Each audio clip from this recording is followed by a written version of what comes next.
It is 4 p.m. and I call the work session to order. Welcome. This is a special meeting of the Kent School District Board, which is held in public to comply with the Open Public Meetings Act. The purpose of this work session is a winter quarterly progress review with Dr. Larry Nyland and a capital projects and technology levy discussion with Dr. Wade Behringer. I'd also like to add today that the board has an executive session scheduled for 6 p.m. However, if this discussion happens to, in this special meeting, and sooner than 6 p.m., we will start into executive session earlier. And I call upon Superintendent Vela to with introductions. Thank you very much. President Margell, welcome to our board. Excited to have Dr. Nyland back with us today as part of our first session of the work session. Just to get you back up to speed on where we've been as it relates to the work we've done together as a board superintendent governance team. We started, I'll go only back to June of last year, where we board took action on a strategic plan, and since that time we've focused on those strategic plan goals as our goals. It is what we've kind of stated that it's our North Star, the direction that we're headed as a system on behalf of our kids. Moving forward, we met in the fall and talked about those are our goals. We talked about the work that we'd done last year and what we continue to do moving forward. And we are here today. I know Dr. Nyland will kind of catch you up a little bit more, but I wanted to say I'm really proud to be here with our team. And without further ado, I'm going to turn it over to Dr. Nyland. All right, thank you. President Margell, Superintendent Vela. Delighted to be back and continue the journey. And so tonight I'll try to bring us up to speed in terms of where we have been and what's coming up in the next few weeks and few months, as all of a sudden the year is, we're on the downhill side of a school year already. How can that be? A little bit of introduction. Larry Nyland, 27 years as superintendent, retired out of Seattle a few years back, and I'm kind of a lifelong student of figuring out we've got to do better by our kids. We can do this. Yes. I know we can do this. Seattle named number 3 in the nation during the time that I was there for progress from grade 3 to grade 8. For virtually each of the racial groups that we serve, and still, way too big of gaps and not enough. So I continue kind of my journey, having the opportunity to work with Kent and Sumner and St. Louis and a few other districts, and then I meet with 10 superintendents each month. And that's where I learn, I drop my nickel and I get $5 back in terms of, new people, new eyes, new ideas, figuring out how to get there. And so kind of the really big picture of what I think we're all struggling with is, how do you set goals? How do you keep the focus on goals? How do you implement the goals? And then how do you learn from the implementation to actually improve the outcomes for kids? Sounds so easy. I can say it in 2 sentences. And it's really, really hard to do, to get, I don't know, how many employees, 3,000 employees, and 25,000 kids, and 44 schools, and all lined up and headed in the right direction. So, alone we can do so little, together we can do so much, and I wanted to find a better one to move mountains, but that's good. We can envision 25,000 kids there, and we're trying to move them all toward the finish line. So tonight, I'd like to give a little bit of background in terms of where we started, some of the things that we've built over the last 2 years together, where we are, kind of the snapshot of goals and the evaluation standards, and then what's coming up next. So, the board's role. Love the picture here, so board appreciation. So you are definitely appreciated for the amount of time that you put in. And I I've always been on kind of the other side, working with school boards. I haven't counted how many over 27 years, a lot. And now I'm chairman for Schools for Africa out of Nigeria. And I've been on the board for Quality Schools International, which is 6,000 kids scattered over 30 nations across the world. And those are American schools for expats. And so I have just a little bit of appreciation for each of you in terms of how does this work and what question can I ask and how much information do I need and how do I do my job well. So thank you for the good work that you do on behalf of kids in Kent. So I'll start with these two slides, and we may want to come back to them later today or at another time, but tried to think through. So, you know, how does the board make sense of the role that they have in terms of this lifting this mountain, moving 25,000 kids forward? So I'll run through a few of them, and then the next slide I have is smarter people than me who've been researching this, who have some other good ideas on the kinds of questions to ask. So basically partnership. I mean, together we're trying to move kids over the finish line. So how does the board, superintendent, and staff work together with principals and kids? Understanding the evaluation cycle, which is, and it's taken me forever to do this too, it's kind of like educators, it's kind of like, okay, we do our annual goals. Oh, it's time to check up on them. Where did I put those? They're in the bottom left-hand drawer somewhere. Oh, I better get those out and I better show that I've done something. And now we're trying to shift that to how does it impact our daily existence so that we know what the goal is. We've got ways that we're implementing it. We've got ways that we're measuring it. And then we're using the measurement to say, oh, we learned something new that we missed, that we want to do better. And so the conversation with the board here in August was great, as you had interactions with executive cabinet over how are we doing on reading and what are we doing on this and how are the school improvement plans, how are we moving together to get there. So reviewing the goals updates, I'll put Spencer on the spot. So strategic plan updates, you just had one on January 10th, and coming up is? February 28th. Okay. So there's kind of parallel cycles going on here between the goals, the strategic plan goals, and the superintendent evaluation. So yeah, take advantage of those opportunities. And then the next one is ongoing conversations and questions along the way as you build your background knowledge and as executive cabinet gets smarter about the goals and what they're learning about what works and what is needed. So that's where we help each other get better as a system. And then coming up in April, May, superintendent and executive cabinet will work together on a self-evaluation, which is a daunting process that they'll talk about here in just a minute, and then give you a lot of background material. And then, yeah, agreeing on a rating on progress on those 4 goals from the strategic plan and writing the narrative for the superintendent's evaluation. So it's kind of just a mental framework, if you will, for some of the things that the board does to help in the process. And then this comes from a book by A.J. Crabell, Great on Their Behalf. I had the opportunity to work with him when I was in Seattle. And he's a former school board member from, I want to say, Kansas City. And then he was deputy superintendent for Texas Education Association. And he's put together a really good book, Great on Their Behalf. So he has great stories from the standpoint of learning how to be a school board member and then seeing it a little bit from the inside as deputy superintendent in Texas. And so this is what his suggestions are, is ask a lot of open-ended questions. That's how we learn.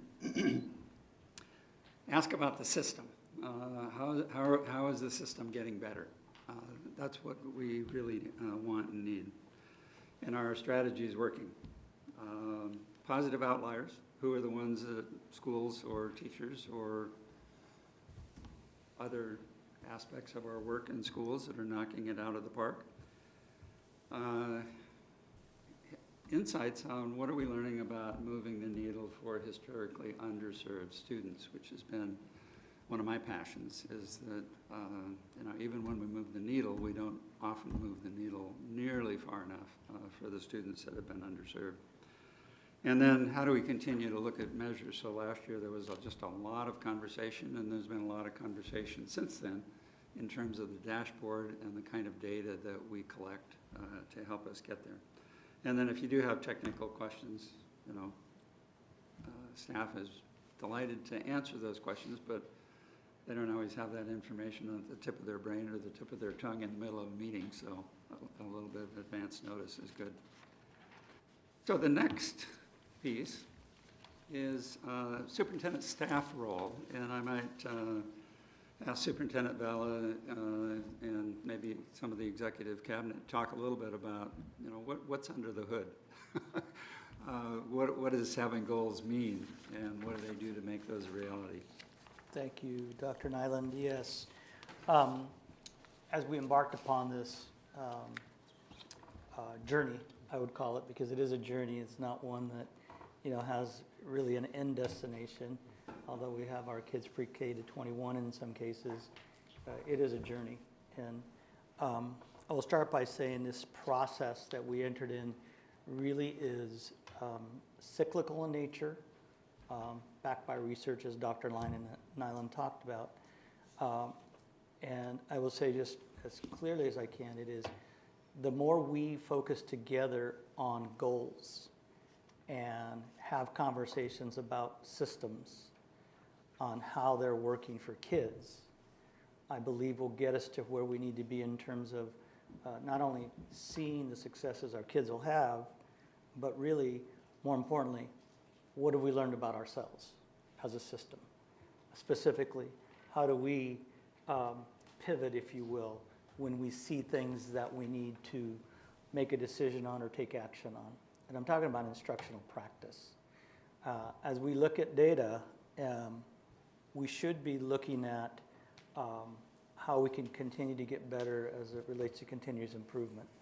So as you can see here, goal implementation is not only identifying where you will be going, but really how will you be monitoring yourself in making sure you hit those milestones, if you will, in some cases.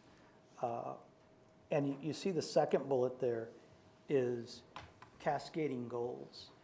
And by that, what I've talked about, and you've heard Dr. Nyland talk about the red thread, I'll say it's the through line within the system, that goal setting, although we're talking about the superintendent, really is nested within the system. And it's every staff that really is focused on the strategic plan goals as it relates to their specific roles, with the impact being growth for students. And that is something that's so clear to me from just when I was a classroom teacher to now being evaluated on systems impact. And that's why I really am excited about, and I started today saying, when the board took action, it was June 26th, 28th, we were already rocking and rolling. We were really moving forward together as a system, and so I was really excited about that. It's important that there's communication that's happening not only vertically but horizontally, and we're always looking, I like to say we're looking from a 360-degree perspective of how we're doing as a system so that we can adjust. We take feedback, we look at data and make adjustments as we need it, and my team has really focused on that as we continue to work together. The other piece on self-evaluation really is also research-based. And through the system, and I model it by reflecting on my own learning and growth as it relates to looking at systems improvement. example I'll give you is keeping the eye on the prize or keeping focus. Tomorrow I'll have the opportunity to open for our leadership meeting, and I just so appreciate that, because what I've done over the last 2.5 years is really do what I'm doing here. I talked to them about the work we're doing as board superintendent governance team, and how the evaluation that's being done on me really is that it's a cascading effect, and there's a through line to the goals we're headed to. So, and the more that I reflect on those pieces and share about my learning and growth, I think hopefully that is what's taking place within the system, so that we can do the very, very best we can using best we know strategies that help students grow. So with that, Dr. Nile, I'll turn it back over to you. Thanks. In other words, a lot of work and many, many hours cascade down through the organization. So where we started, board policy 1630 calls for the board and superintendent to agree on goals for the year. So you did that in October, recommitted to the instrument, standards-based instrument from a year ago. And then board policy 1810 calls for annual goals and a report to the community. And fortunately, those two match up well with the research, which says that when you have shared goals, that's a mark of effective school districts. And this next slide, some of you've seen way too often, is 5 things that effective districts do. So I don't know. Memory lane is, when I started in teaching, there was a famous researcher that did the research and said, nothing we do in education matters. The only thing that matters is mother's level of education. If your mother was smart, you'll be smart. If not, you come to school for 12 years and, really nothing we can do about it.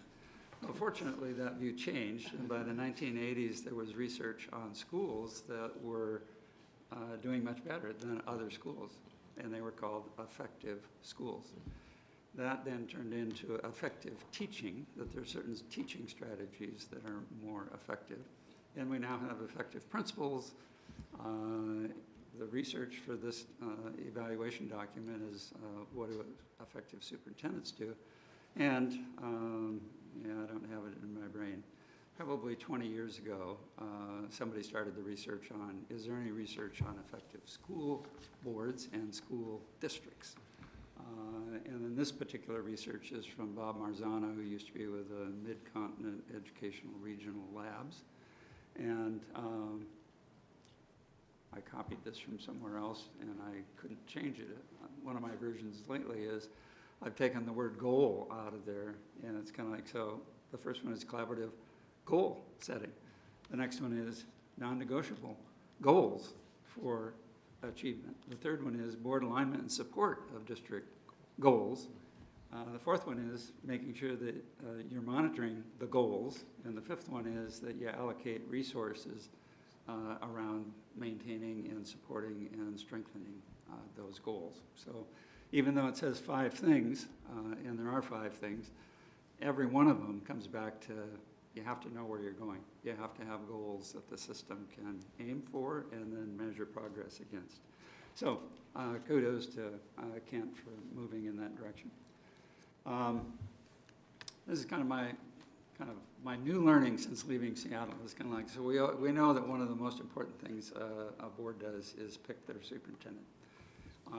The research, number 6 on that list, not as strong, but on that list was superintendent continuity.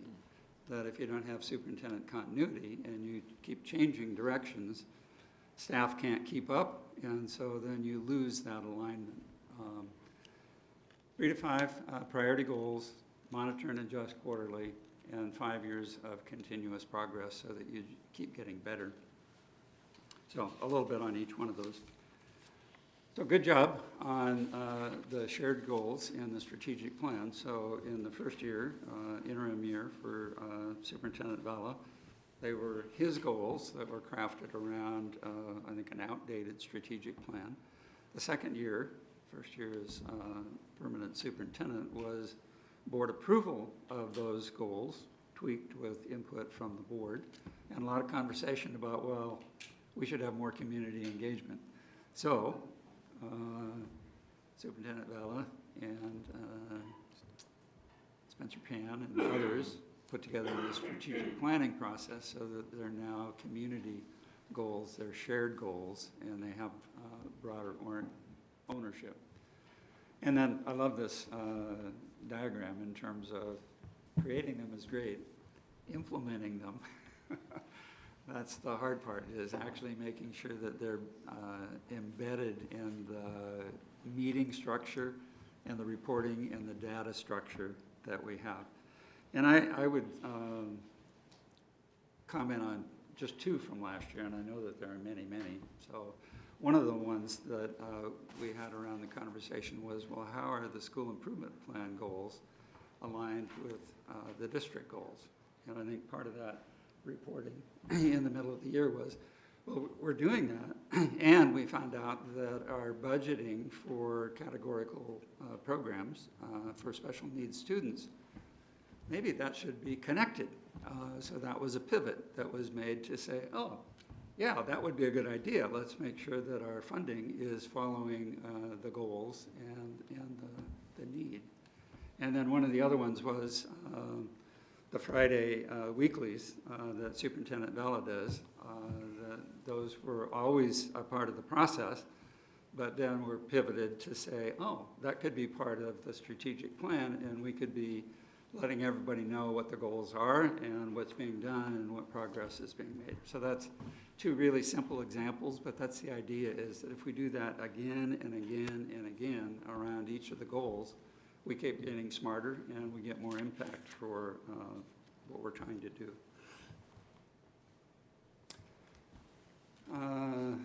Yeah, these diagrams, we won't give you a test to find out where you are, but it's pretty typical of organizations that if you don't have the goals, then you just have a whole bunch of people that are doing the best that they know, but not headed in a particular direction. And I love this diagram, and the diagram that I stole it from, Peter Senge, went through the fourth arrow, the one that's not, well, I guess it's not the braided one.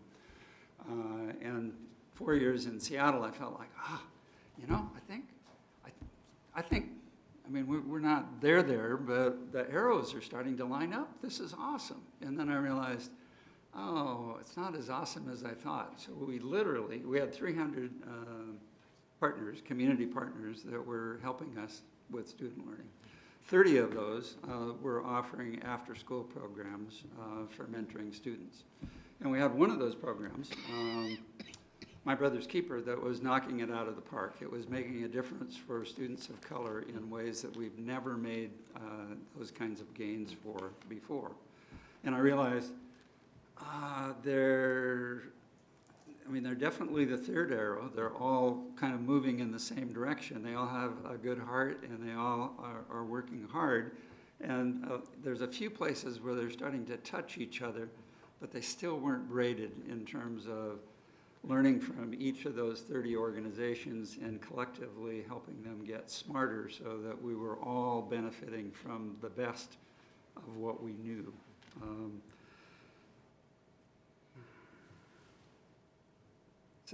And then the subtext up there says, well, it's right on the headline, 5 years plus 4 goals equals success. So it was 4, but the strategic plan is 5 years, so we changed it to 5 years. The big idea being that we just have to keep moving the cycle and learning from the cycle as we move through.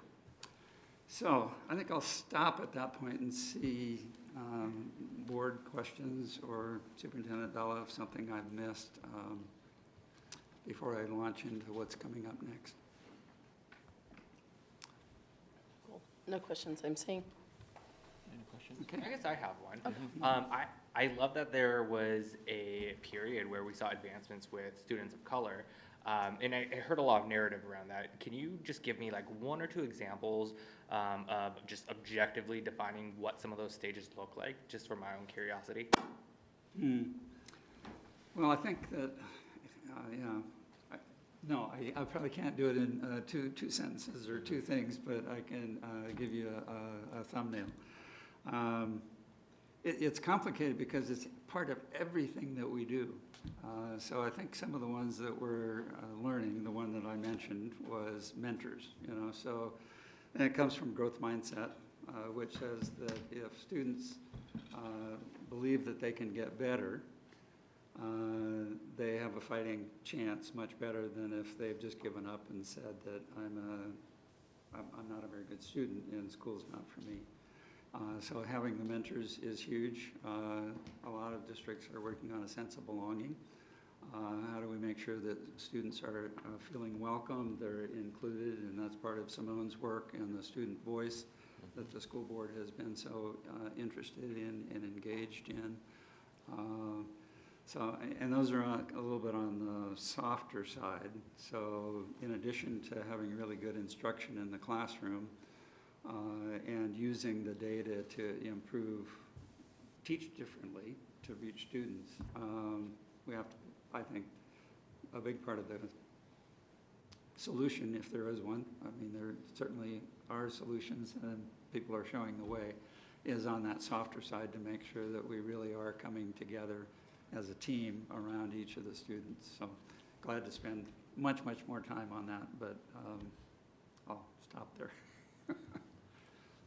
But that's a great example of the kind of question that you can keep asking as we move forward on the goals to say, what are we learning about making a difference for students of color?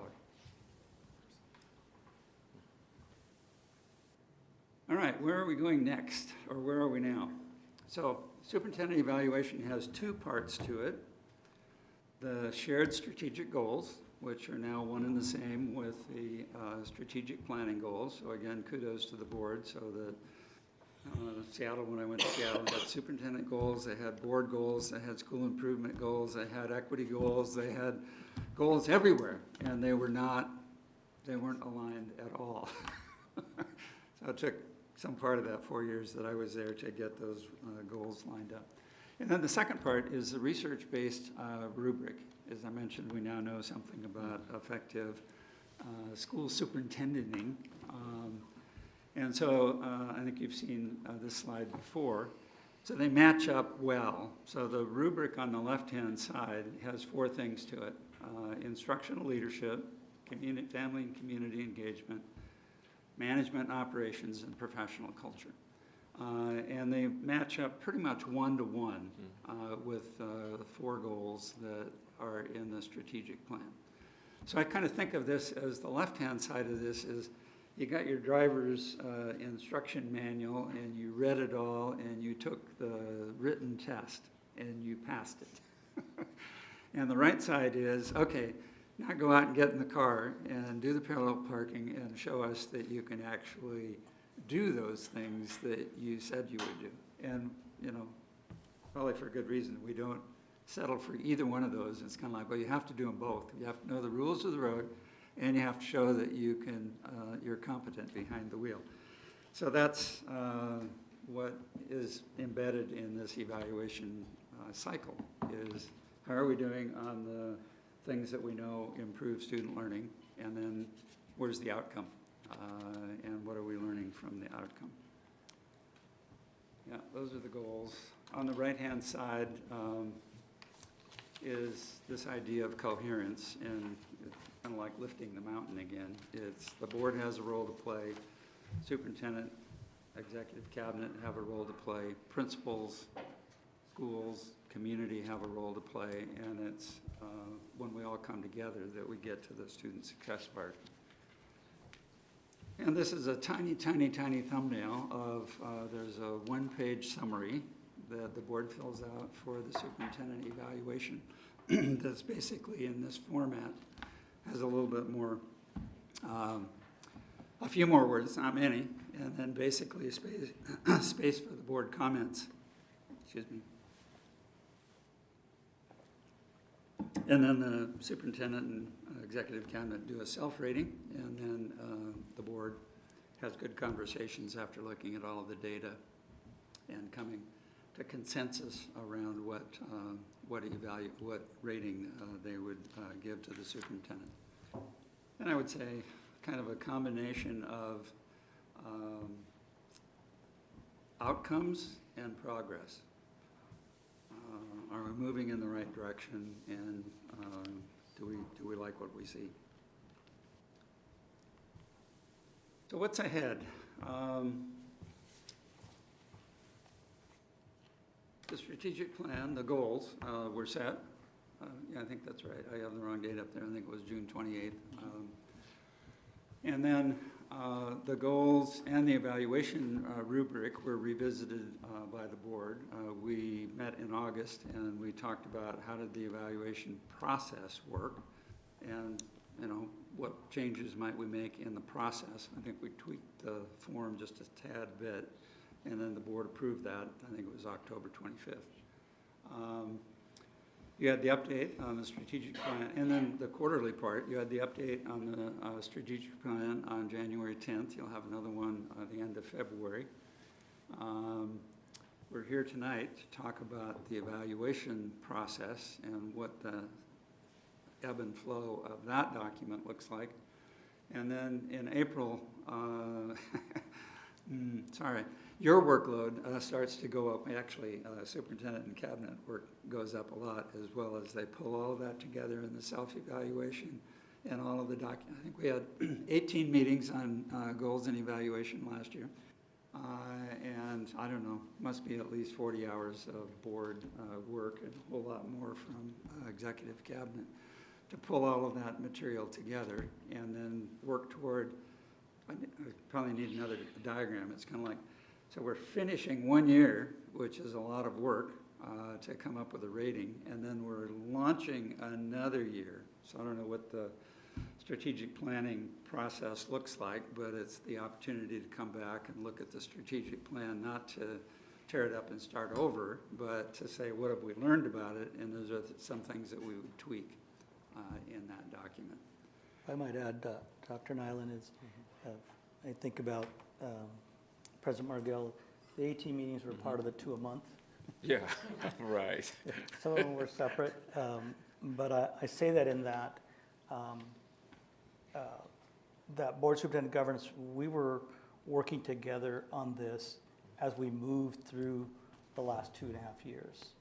And as Dr. Nyland mentioned, that if we're focusing and collaborating together on what's going to be the through line in the system, and that's what I wanted to add, is that what you see in both in the arrows that are braided and that are headed in the same direction, and in the process I mentioned through the with the through line, this is not unlike what evaluation that principals, teachers, and other staff go through. And the connection really is our focus on the strategic plan goals. Obviously, what does that mean within the system as they're writing specific goals? But if it's aligned that way, that's when you see some success happen.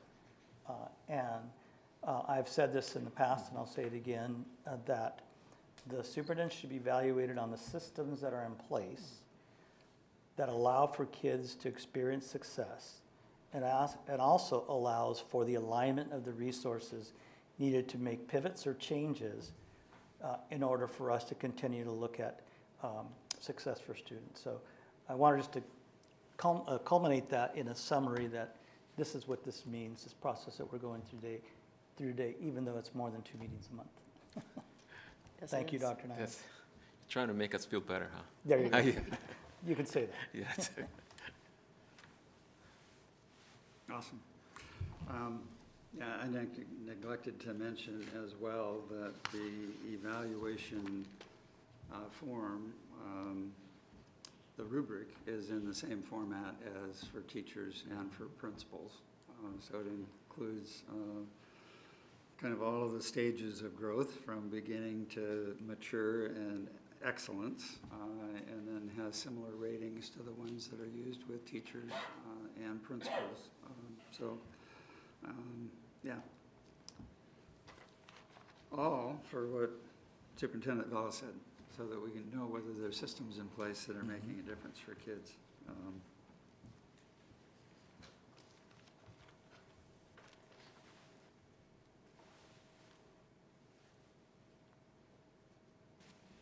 So, I think I've said this several times, and it's part of the strategic planning slide, is too many districts, Seattle was one of them, do the same thing that I said for goals earlier, is they just approve the goals and then you forget all about them until the end of the strategic plan or the evaluation at the end of the year, and then you scurry around and say, oh, I had to do something.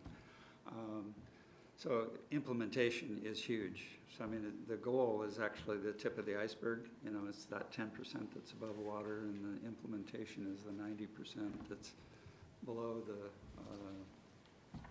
visible part of it. And you need both to hit success. So if we have a goal and we're not working to implement it, you know, great. We're going to go to Disneyland, but we haven't got the car ready. We haven't packed. We don't have any money saved up. So just a dream. Disneyland's very expensive. You need to save up for a while for that one. That's right. Or the flip side, you know, we have no idea where we're going, how to get there, but we're all packed and we're ready to go, and we're headed off on an adventure. Actually, total rabbit trail. My first superintendency was in Alaska, Mount McKinley, Mount Denali. And literally, I had a family that drove up from Utah. They liked what they saw in the summertime. They sold everything they had. They piled it on their station wagon.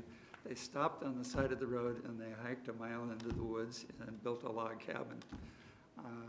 And the Air Force had to drop food to them in the middle of winter to help them survive. And then when the student was in trouble, I had to radio to get the parent to come meet me, and he came out to the road with his .22 pistol that he put on the floor of my car, and it was going, what's that for? Well, that's in case I meet a bear. And sure enough, that's how they were surviving until they needed help from the Air Force, that he was shooting bears with a .22, which is not recommended. Anyway, sorry for that digression. You need to have a goal in mind along with your implementation plan. So that's kind of the sum of kind of where we've been, where we started, where we are in the middle of this process, where we're going. And again,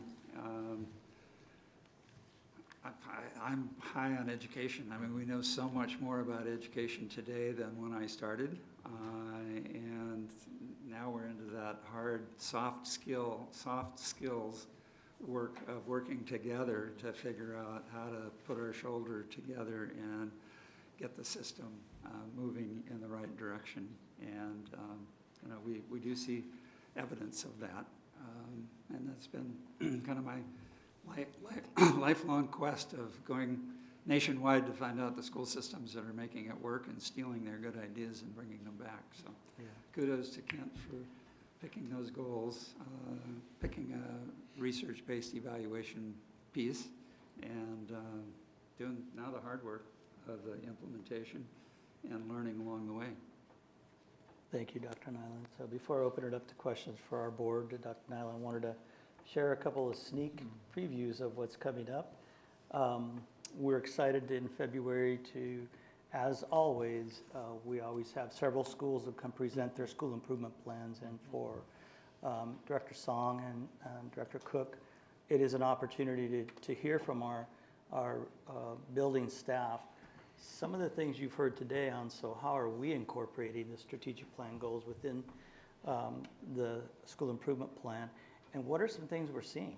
So it's like that mid-year point where we should be looking at how we're doing.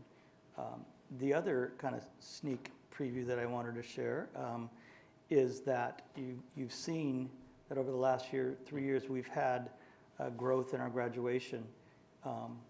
That is systems work. And the pieces that we're talking about now is really what leads to that. And now I'm going to dig a little deeper in a little sneak preview and ask Dr. Kim to help me with this. But we're looking at, as you know, iReady scores. That's part of my reflection with you. That is what we look at to see how we're progressing as a mid-fall, winter, spring. We're seeing good growth in that. And that is what systems do, look at how we're doing, and that has a lot to do with the end result of what I just shared. It's really throughout the system. So Dr. Kim, if you want to add anything, please do. Will we have literacy growth to celebrate? So we're looking forward to sharing that with you. On the February 14th work session, you're going to hear from an elementary, middle, and high school that we've identified to share more about their specific leadership strategies that they have been engaging staff with.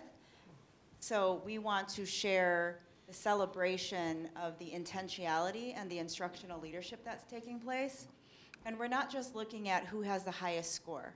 We're seeing who has shown the most growth in students that are proficient in reading from fall to winter. We're also going to look at the percentage of students who are on their way of meeting their typical growth goal. So not just looking at who's at grade level, but based on each student's individualized typical growth goal that was identified in the fall, we also want to celebrate that growth. So growth and proficiency. As you know, we are implementing a new curriculum for our elementary grade levels, and then for secondary, we're focusing on the literacy initiative that we are teaching literacy across all content areas. And this is not by chance. I think the intentionality of the accountability of instructional practices across all schools, I think, is something to pay attention to and celebrate. At the elementary level, I believe that we've seen every elementary school show an increase of proficiency from fall to winter. So there's much to celebrate that we look forward to sharing with you, and you'll hear about a few of those schools on February 14th. Thank you, Dr. Kim. And with that, President Margell, I'll turn it over to you for any questions you might have for Dr. Nyla. I will start with the board questions that we have. Dr. Song, do you want to start with? Sure. I love numbers. I'm a data person. I guess one of the questions that I had was, when it comes to the data analysis, when we look at the increase in graduations, all these scores, one, do we have any publishing of what are some of the correlation coefficients between some of the variables that you guys have shared? So that's question one. Oh, should I ask all of them in order? Probably good. Okay. And the second one is, has there been a parametric analysis done when looking at the data to kind of separate those data and the variables to see which elements of the plan actually resulted in the result and the increases that you guys are all reporting today? So we'll start with those two. I'll start with Dr. Kim and then over to Mr. Pam. Can you hear me? Yes. Yes. Okay. I'd like to speak to the question about the data variables, elements of our literacy plan. While we can, it takes a couple of years to really be able to say that's the thing that's associated or correlated to the growth. But what we can pay attention to is intentionality of using the adopted materials, that there is a specific instructional practice that we're seeing consistently across these schools. So right now we're doing we just rolled out a walkthrough tool for literacy practices. One of them might be something like teachers are engaging students in engaging teaching strategies, not just teacher to student, but there's more peer-to-peer talk. If we saw that consistently across, let's say, 20 of the elementary schools, then let's take a look at those 20 elementary schools to see if we see any potential pattern of growth with their literacy data, with their literacy growth. So while we don't have the variable to say that's the thing that is the cause of the fall to winter, I do think one thing that I would point to is that we're using common instructional resources. That's thing one. And then thing two, what I do know is in place is that across all elementary schools in the fall, there was consistent professional development.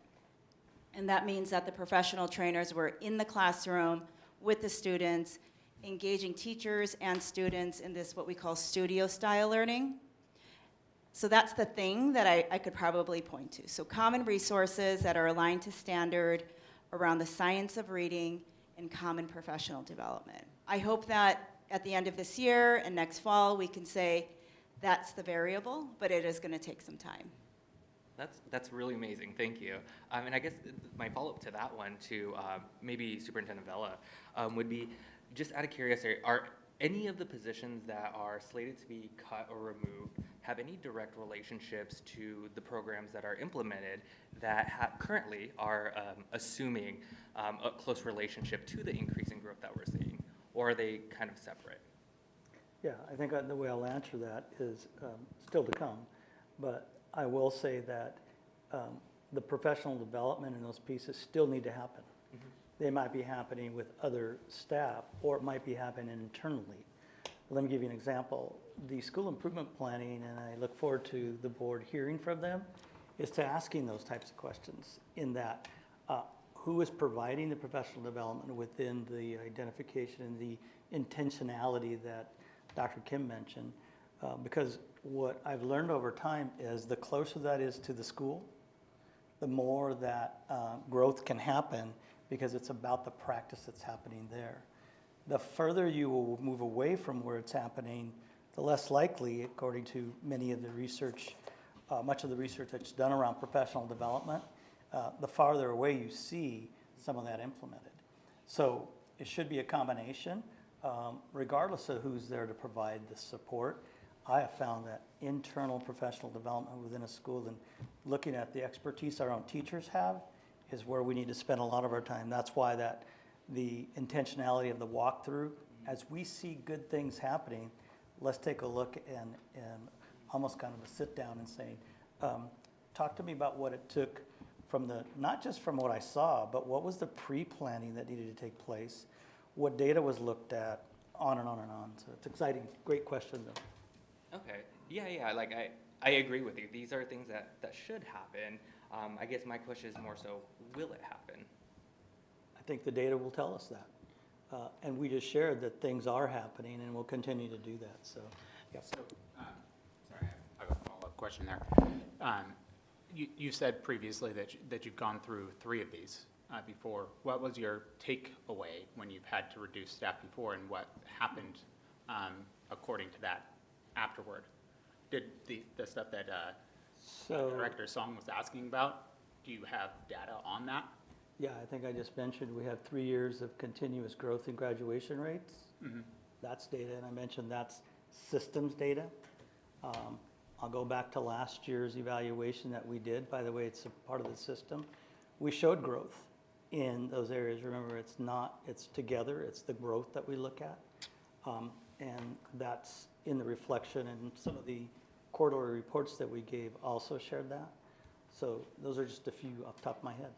So I'm a little concerned when I'm looking at some of the information here from OSPI indicating what the SBA scores are showing, and they seem to be in some cases reducing from what they were last year or the year before last compared to last year. And it's also a little concerning to me that the scores that we have are showing all below 50%.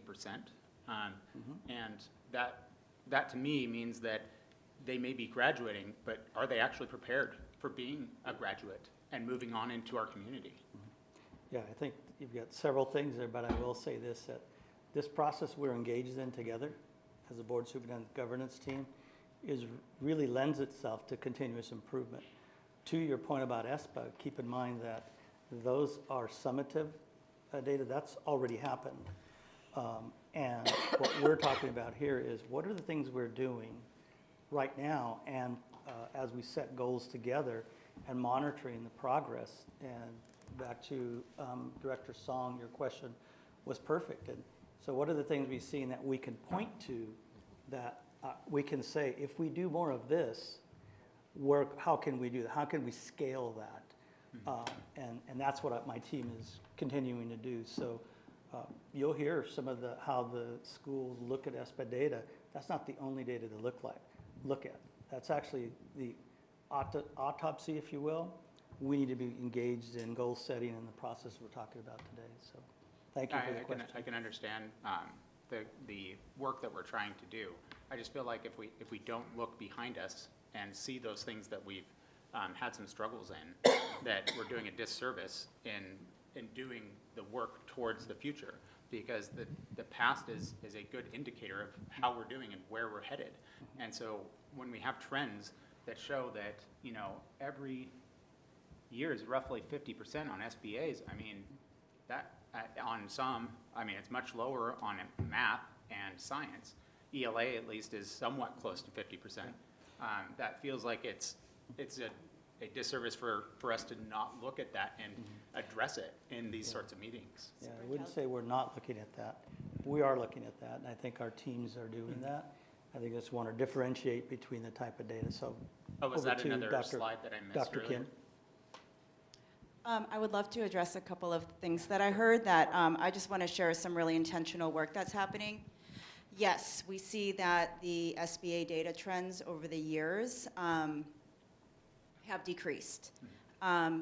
Not saying it's okay, but that's something that we're seeing regionally and nationwide, especially as a result of schooling loss due to the pandemic. We see that math scores across the country, with the thousands of districts that engage in iReady, which is one of our tools, there was national trends that showed that dip, unfortunately, because many of our students weren't able to build those foundational literacy and foundational math skills, and then they jump into third grade, right? So there's a lot of research out there, and there's a lot for us to learn in those gaps.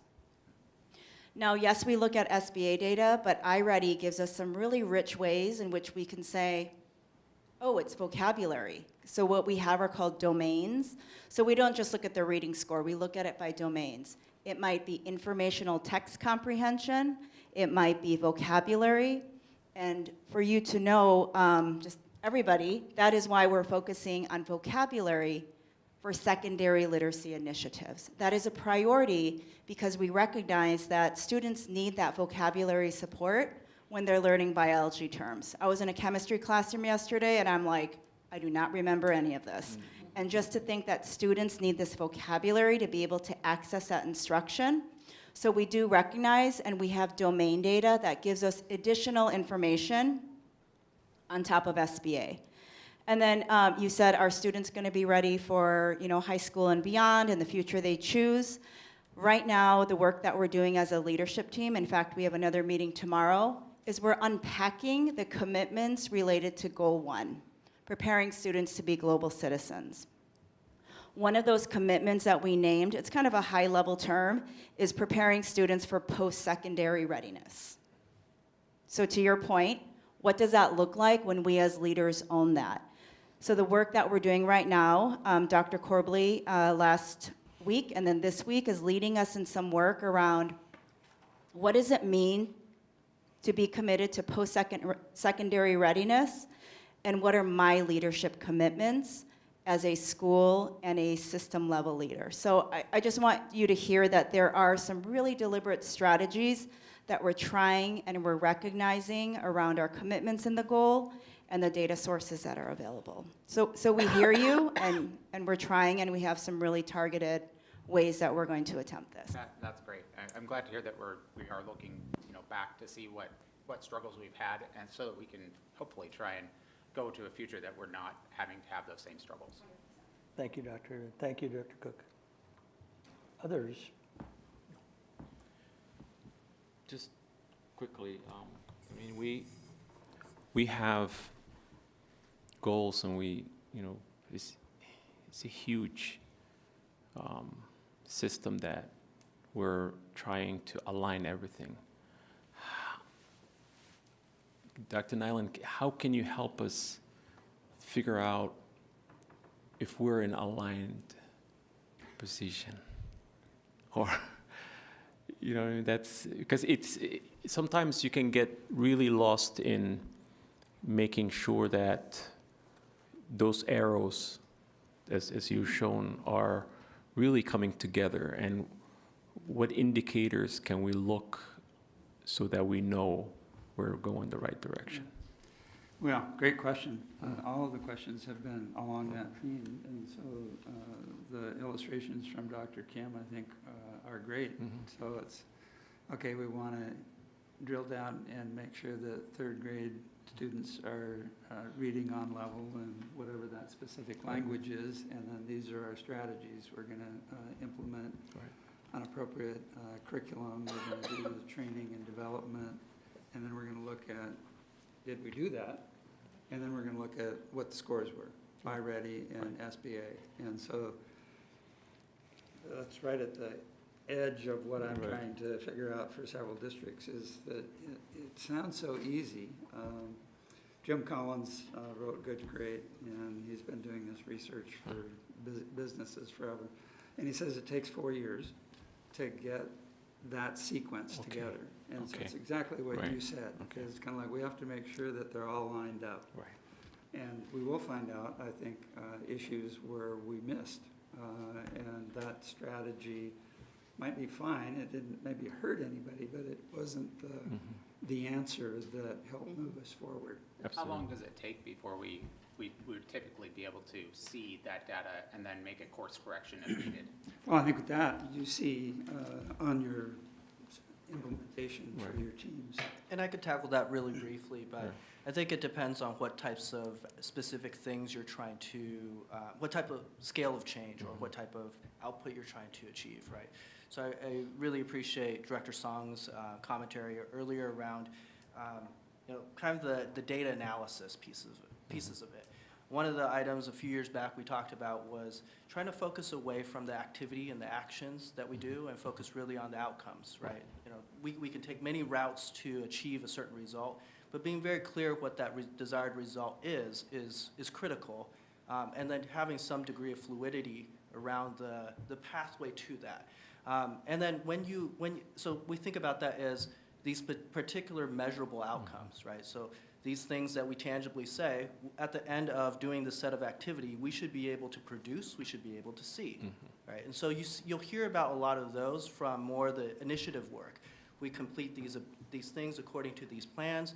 We should be able to produce that evidence that we've accomplished that thing. Now, the question of whether that accomplishment itself manifests the result we want, right? The organizational result. That's what you're, I think, if I'm capturing that correctly, Director Cook, that's really what you're asking about. Every organization, whether it's a business or a school district, is seeking to produce something, whether that's profit margin, whether that's academic results for students. So when we do that, we might not have that direct causal inference that we're getting at, but we set a set of activities and we say, we're making these commitments. We think that these set of accomplishments that we produce will net some change in this. And so for us, the measurements that we have, that we've committed to in the strategic plan, are those strategic plan measures.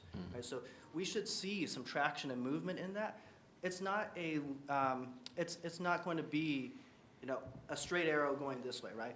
Growth is going to ebb and flow. But through that process, our commitments in that strategic plan are saying, we believe that doing these sets of activities, adjusted annually or more frequently as we come through and continue to present and those teams gather together, will net increases or decreases depending on the specific measure.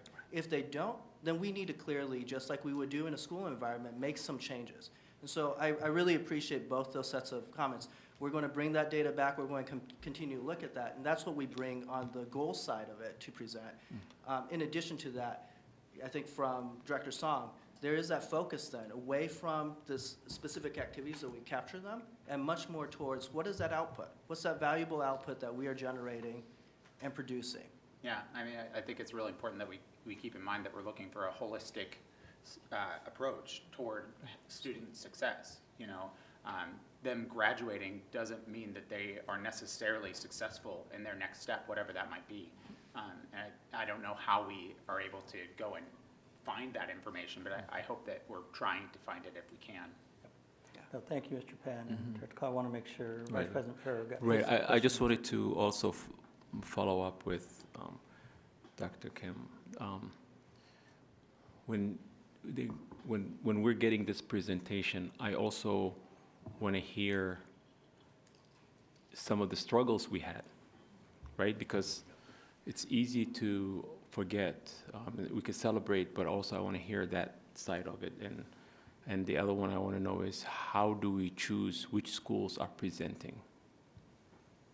Therefore, we can say, okay, yeah, we know this group of schools we chose because. Okay. Dr. Kim, did I hear that you chose schools that had the most growth? Is it they were chosen? Yeah, so it's not necessarily the highest performing, it's Okay. where we're celebrating growth and why. Why. But I've noted that you also want to hear, what are the challenges, Challenges. the ongoing Exactly right, challenges? yeah. Yes. And I appreciate that because we educate kids where they're from, and we take them and love them wherever they're at. So wherever in that scale is, and so just the highest may not be the best success for, best is not the right word there, but I think that there's a great success story showing kids that have shown that great progress, so, thank you. I would like to say, I think that's. Can I, great. I'm sorry, Sorry. Go ahead. did you have another question? Sure. Okay, can I ask my questions first? Thank you. I did love hearing about literacy, and we've obviously had some good success in that. Math and science, as you know, we have continue on STEM and focus of the economy. I would love to hear about that and what we're doing with that. Also, what is our path? Love hearing about these schools that are showing great growth, but what about those schools that are not showing a lot of growth? And what is the partnership and steps for accountability that those schools are being held to or given opportunity for learning from these schools that are seeing it, and what does that look like? I would just like to hear the processes and the systems that we have set up for that. Yes. Did you have a question? Just a follow-up on that. The most common attribute of those that are not making progress is absenteeism. And I just want to make sure that we see a parallel of the data in both sectors. Thank you, Director Clark. Okay, so for the absenteeism piece, discipline, sense of belonging, that is actually the next set of data that we're looking at as a leadership team. So we have a lot of metrics associated to goal 1. So right now we're spending time calibrating and unpacking what do we mean when we say a global citizen across KSD. A part of that is looking at some of those metrics. So Sherry Simpson from Randy's team will be sharing some of those metrics, and we're going to do some sense making about that and see how that further calibrates and defines what we mean by global citizen. So that is a metric associated to the academics, the holistic approach that Director Cook just talked about. So with math, we absolutely see that that is another area that we need to go deeper in. What I can say, and at least for elementary, is there's recognition that some of the math curricular content needed to be updated. So Ready Math, which is our adopted curriculum, we had updates. And so this year, we are implementing those updates. We provided professional development, and we hope that we can say that's a variable associated to some growth that we'll be able to report. But we do recognize the need for that, and in the same way that we're shaping the accountability of literacy practices, we also need to do consistently across math. So that is an area, and we see it, and we hear the need to go deeper in that work. As far as schools that are showing growth or not, or they aspire to accelerate more growth, in one of the previous work sessions, you heard about the work that Randy and Sherry are leading around MTSS. So if I could just speak to that. The work around MTSS, a holistic approach, is looking at the whole child.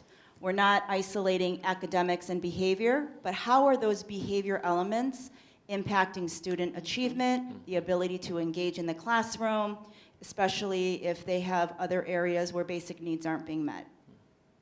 So we're building a cohesive, holistic vision of what is MTSS as it relates to academics, mental health, behavior supports, etc., attendance.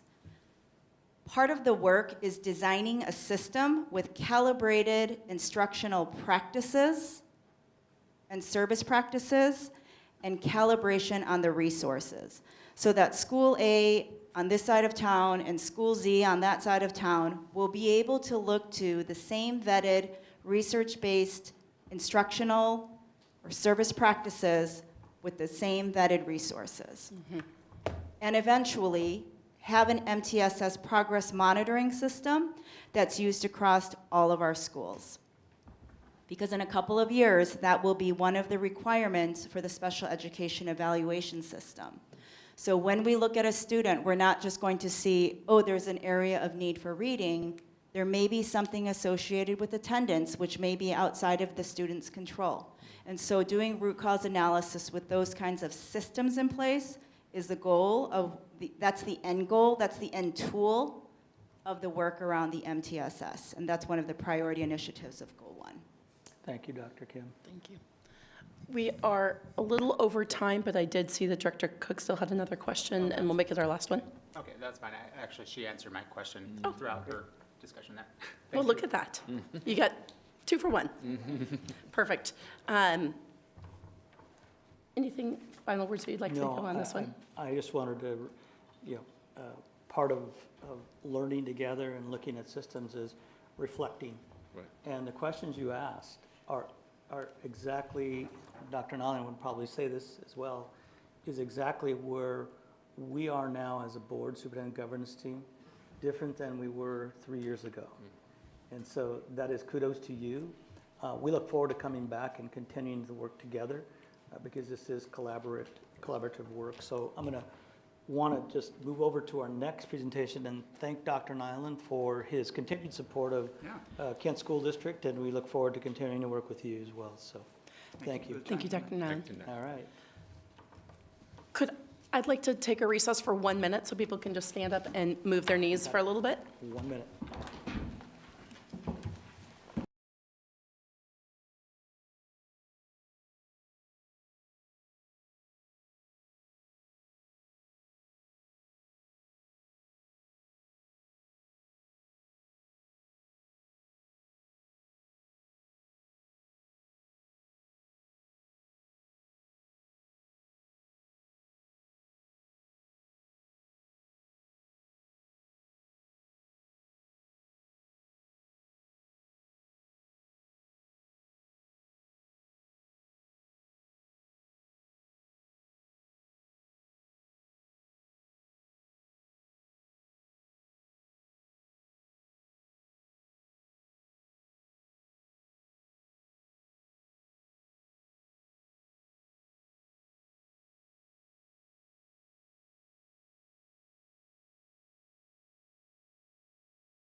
It is 5:11, and we're going to start back up with our second half of our work session.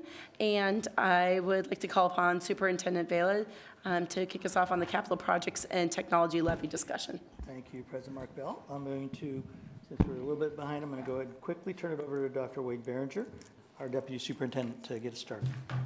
Great. Thank you, Israel, and thank you, President Margell, board members.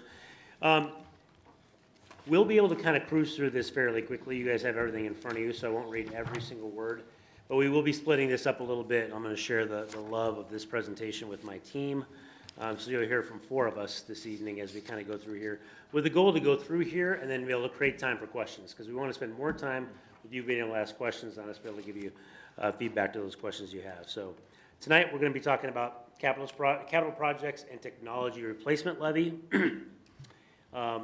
The 2 topics we have tonight really around the 2023 levy survey results. So we did the levy in November. Obviously, we failed the capital tech levy.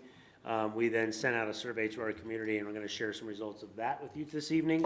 And then we're going to dig into the 2024 levy information and the timelines and what that looks like as we get ready to go out in April 23rd of 2024 for a capital tech replacement levy.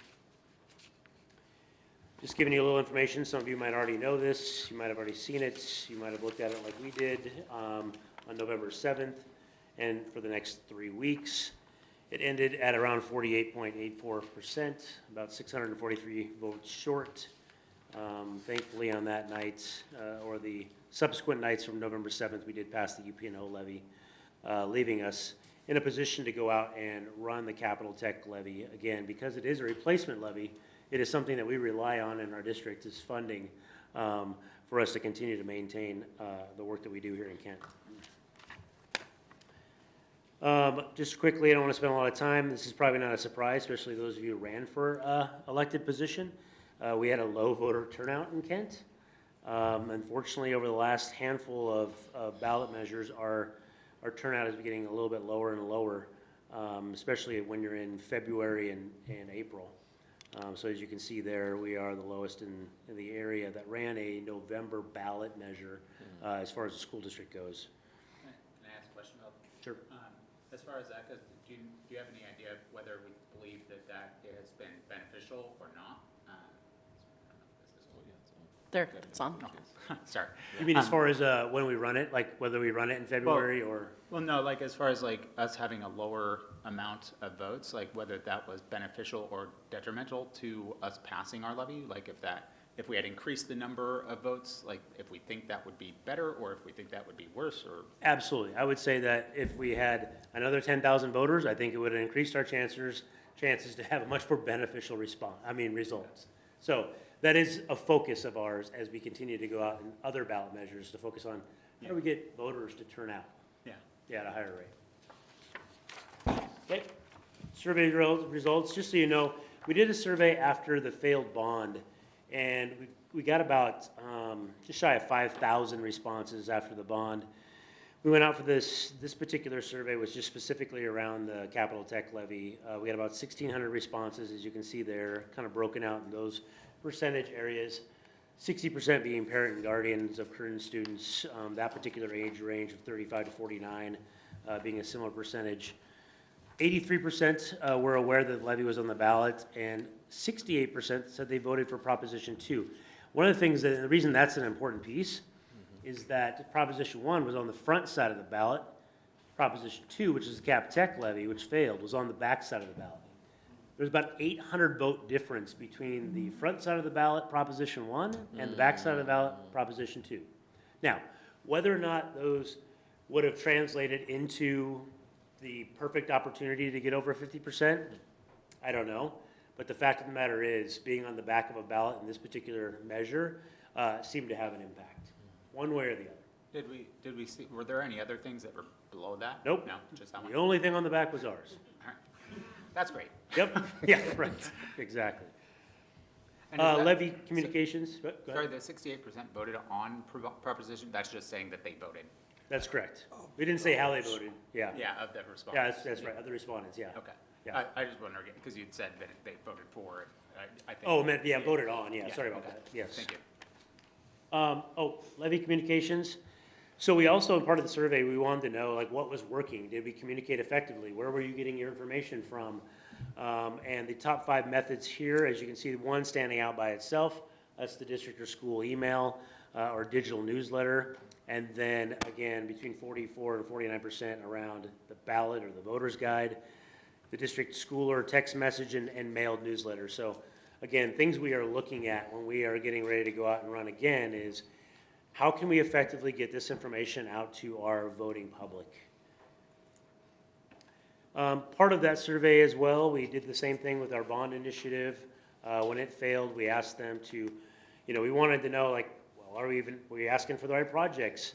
Again, the piece with the levy is that we know, based on our building assessments, the work that needs to get done, and we need to continue to maintain. And so our projects, we asked them, or project buckets, I guess, we asked them to prioritize. As a voter, what do they think is the most important things? And so I won't read them all.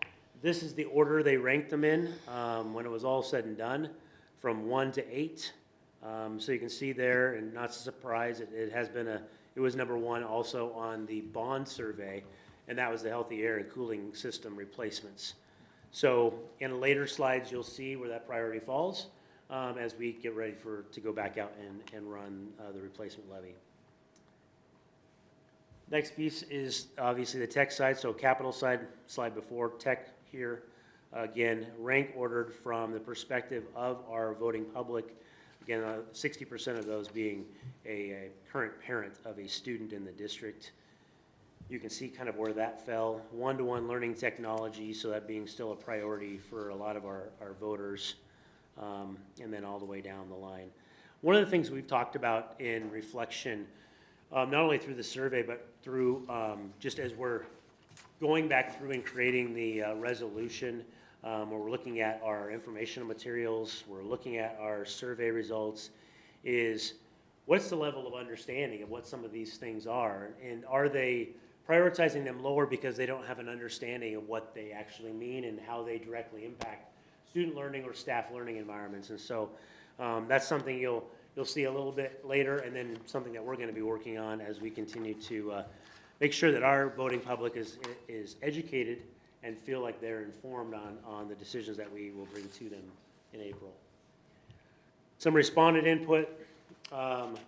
Again, one of the things that we're going to do is we will share all of this information, the entire survey results, all of the results. We'll put it online like we did with our bond results. So obviously we can't share 700 written narrative responses that people shared with us, so we shared some of the big ones here. Should not surprise you that a large motivation for how people voted on this particular measure, as well as the bond measure, was the cost of living and tax impact. So that is definitely something that resonated very, very high. It's not like everything was really close. It was like that was an outlier by itself up here of a lot of people saying that, and then these other pieces kind of fell into place as well. So more focused strategies on community engagement, listening in advance.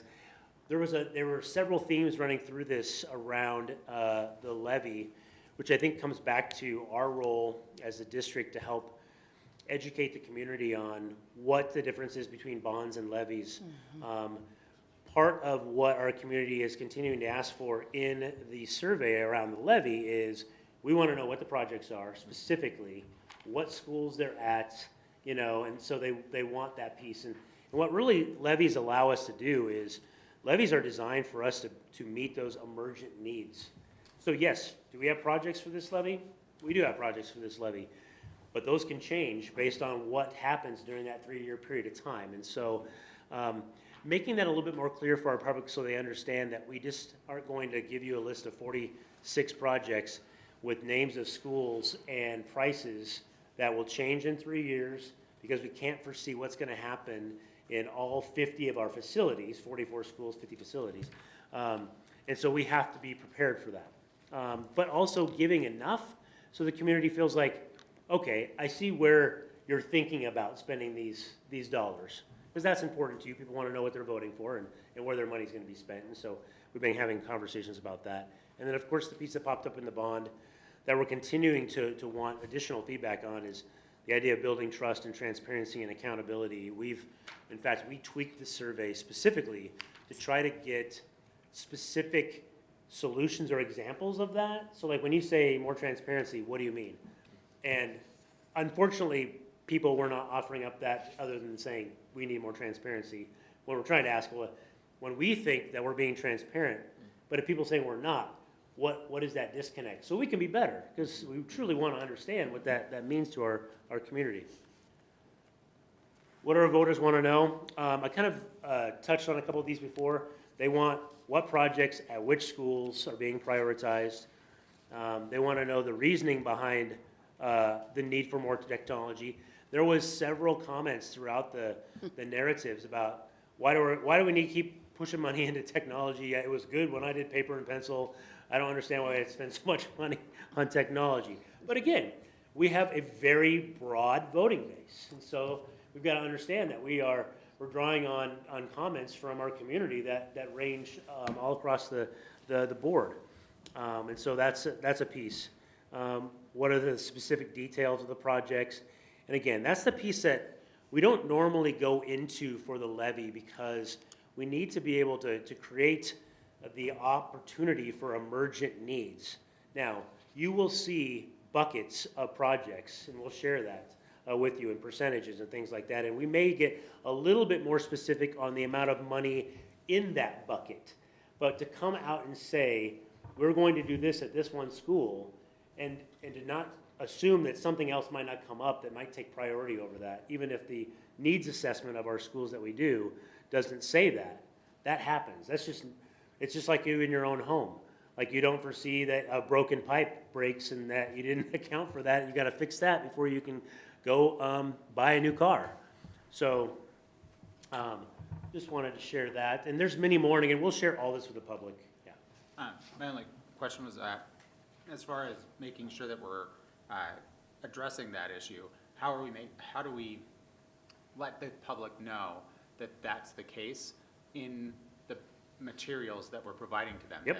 Like, are we adding that in there to make sure? Because I feel like sometimes a lot of time people just aren't aware of it, and if we don't enumerate that to them in some way, they're going to think that we lied to them, even though we didn't, because there are things that we have to do to resolve stuff as it comes. It's almost like you saw the next slide. Oh, well, okay. So the purple box right here talks about all levy projects are subject to change for emergent needs. So one of the things that we're going to do better, to that point, Director Cook, is making sure that our community understands that. And understanding also that they have a need to want to know more specificity, and how can we kind of lean into that a little bit without putting ourselves in a position where if we put something on there and we called it out specifically, and then all of a sudden some disaster happens or something happens, we have to adjust that and move that down the priority list. Someone doesn't come back and say, you didn't do that one project you said you were going to do. And that's why we leave ourselves a little bit of flexibility within our levy projects in that way. Are we doing a good job of, I don't know, are we trying to make sure that when we do make the choice to use those funds in a different manner, that we are basically taking that bullet point and saying, hey, we couldn't do this because the boiler blew up at Kent Ridge or something, and we had to replace that, and so we chose to move the money from this pocket to the other pocket? So I can answer that in this way, that all capital projects come before the board if they're over $25,000. Yeah. So you guys will literally see every single project specifically that you will then vote on and approve. So you won't see, hey, this bullet over here that we had, such and such school and a boiler here got moved because this boiler blew up, and so that's the boiler that blew up is the one you're going to see in front of you that you're going to approve, but you won't see the piece that's been sacrificed over here on our list, because our list is fluid. In fact, our levy list for tech and capital is fluid in that point that we might have 46 projects, but 27 of those might change by the end of the 3 years because they move up and down that list depending on what's happening. Yeah, and I agree, like, but I think all of us here are aware of that, hopefully. Whereas I feel like the public sometimes, maybe they don't know that, and I We feel will- like the outreach that we're doing to make sure that they know, hey, by the way, we couldn't do these things, but there's a reason, and here's the reasons why. We will try to be more intentional with the community to make sure they understand that, probably more so than we have been in the past. But again, people want to know what they want to know. And so we'll do our best to make sure that they feel comfortable with the reason that we're giving them, so they understand kind of the nuances of how we go through this piece. So there's a bottom line, 3-year levy, $190 million over 3 years. You'll see the breakdown in later slides. $36 million of that to technology projects over the 3 years, 154 for capital projects over the 3 years. So obviously you don't see it's not a 50-50 split, just because the level of projects that live in each of those spaces is different and vary in costs. Election day there, the 23rd, I shared that a little bit earlier. This is just a quick slide for you for reference. Our last day to file is February 23rd, which is why we are bringing this to you tonight to share with you. We will probably talk about this in our upcoming 2x2s. You'll see a resolution coming to the board and a small presentation on the 14th of February. So we've got several weeks to be able to take questions, be able to kind of dig in that a little bit so you guys feel comfortable with what we bring to you to the board on the 14th. Just curious, do we have the time to be able to add anything, or is there an ability for us to change anything beyond what we already have? So our capital and tech levy, basically internal project lists are based on the needs assessment that we've done. So our staff internally know where our greatest needs are.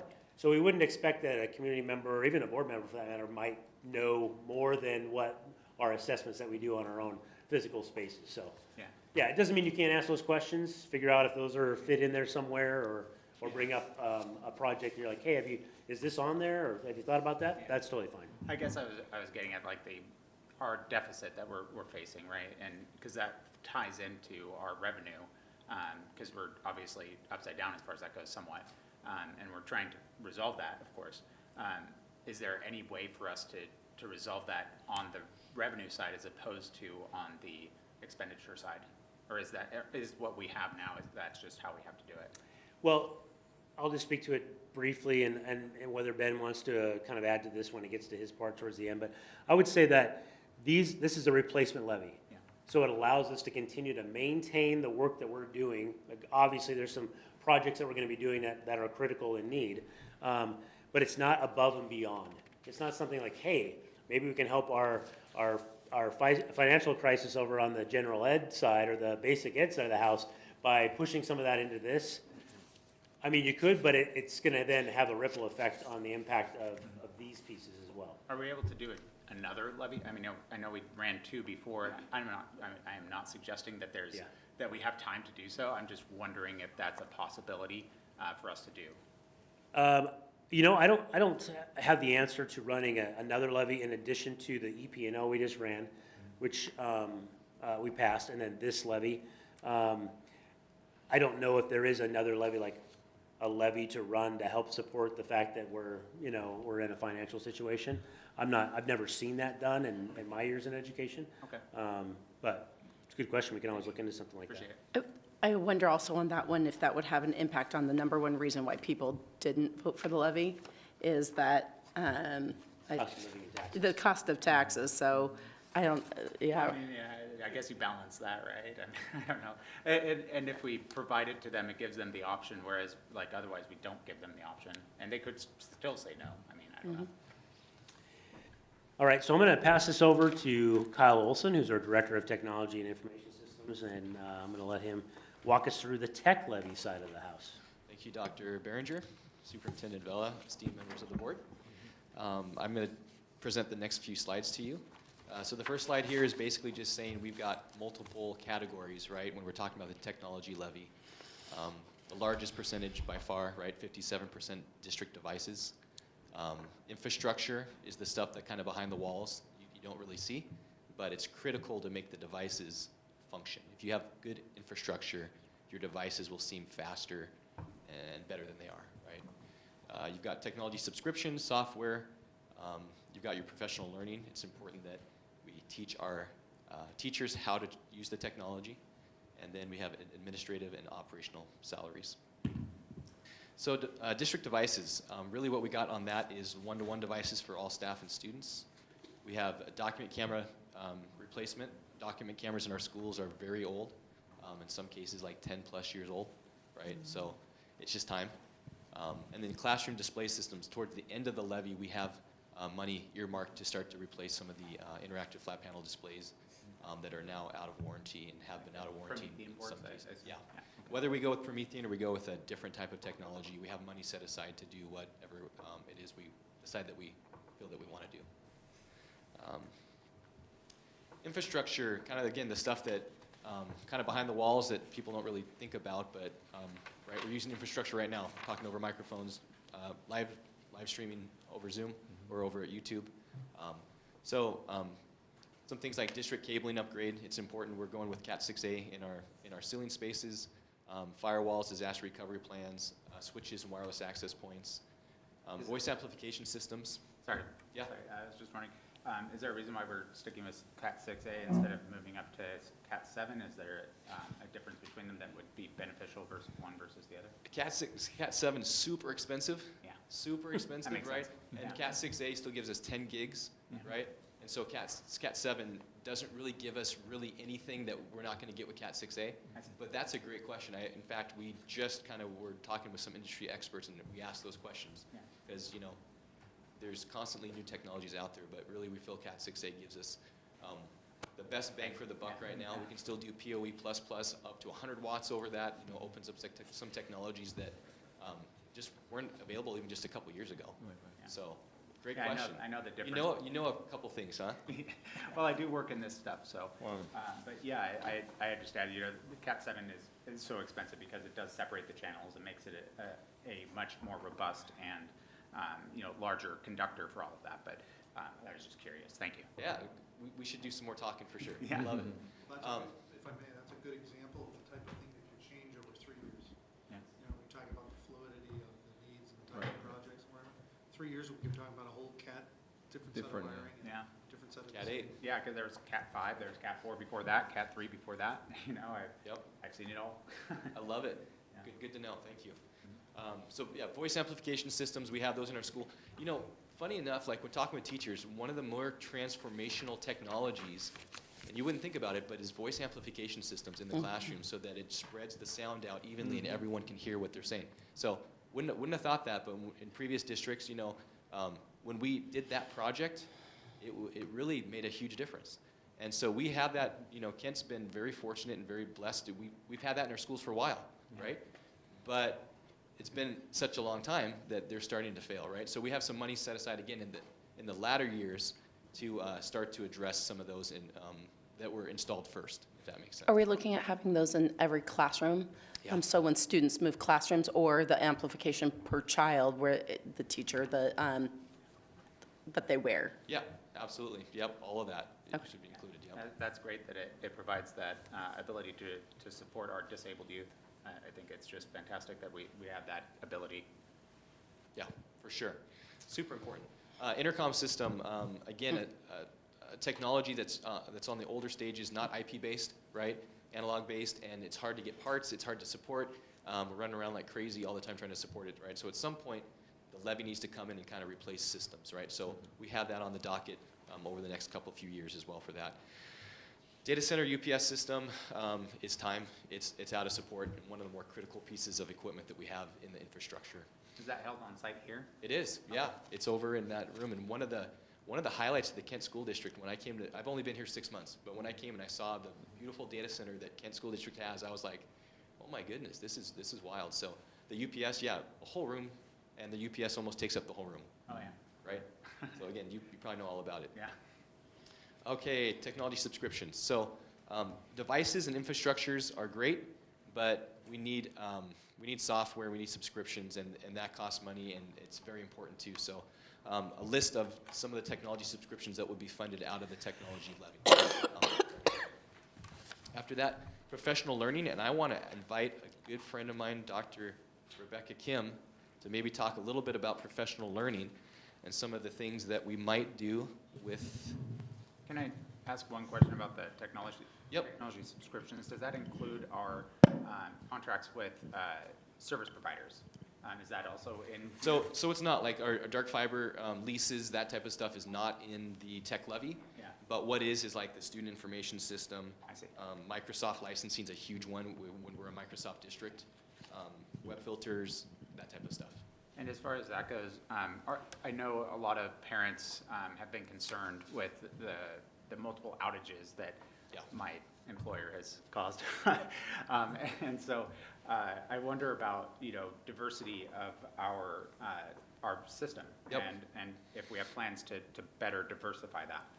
Great question. So yes, we do. Something that you may not be aware of, but we actually right now have 2 different ISPs that supply the district. Yeah.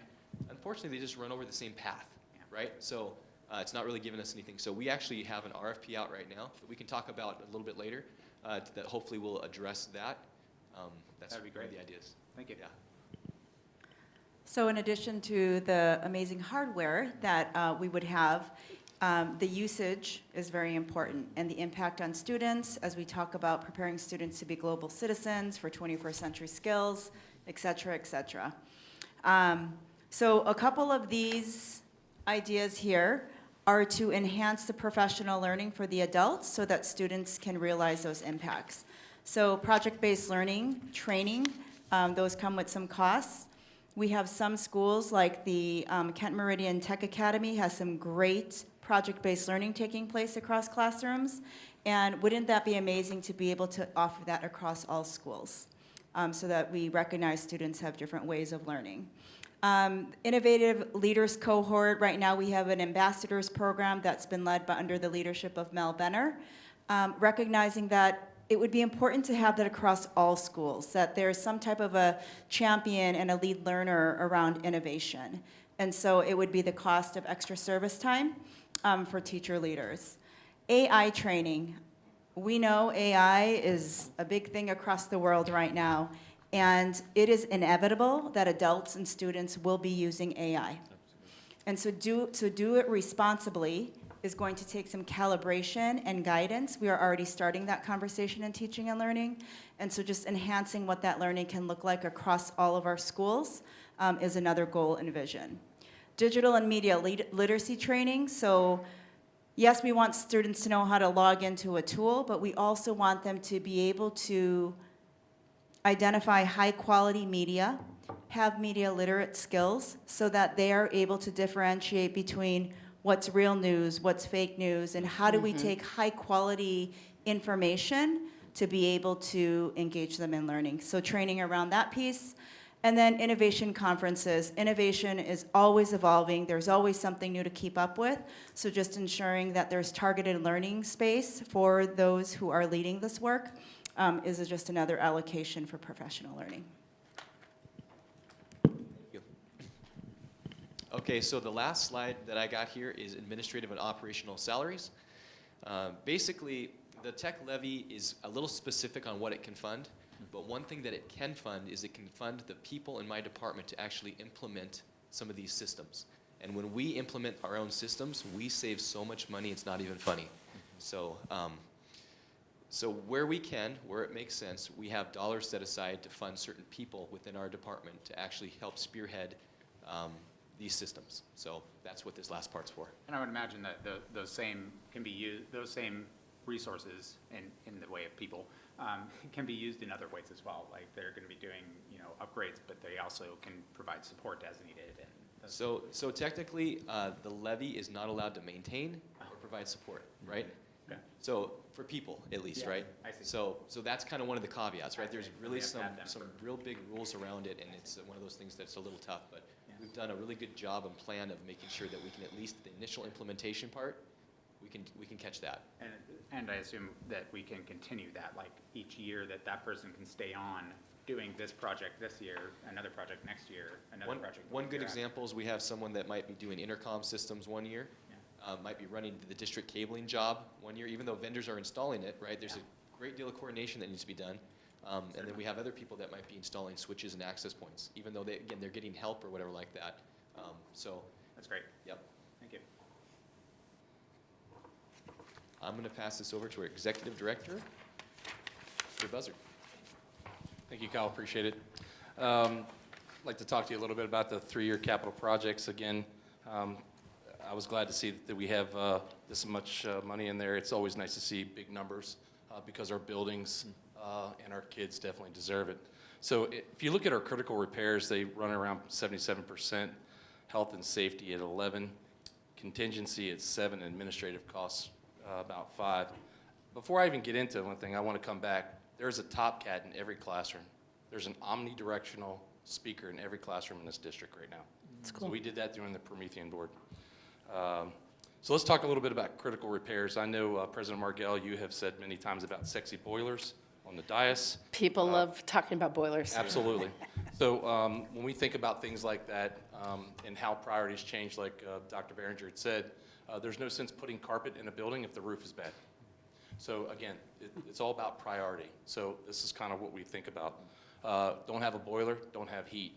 As we know, if we don't have heat, kids can't come to school. Hard to keep them warm.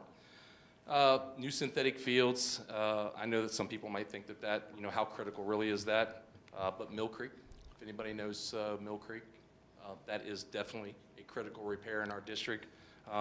As far as I'm concerned, there's no more field project that is a higher priority in my world right now than Mill Creek Middle School. And Dave, just to that point, to the point that Director Cook brought up earlier and to several community members have brought up, this is literally the only project that we are calling out because we want to make sure that people understand how much of a priority this is. And I know that I shared this publicly in a work session a couple of months ago, and we're putting it right here on paper in front of everybody. Yeah, I think that's great.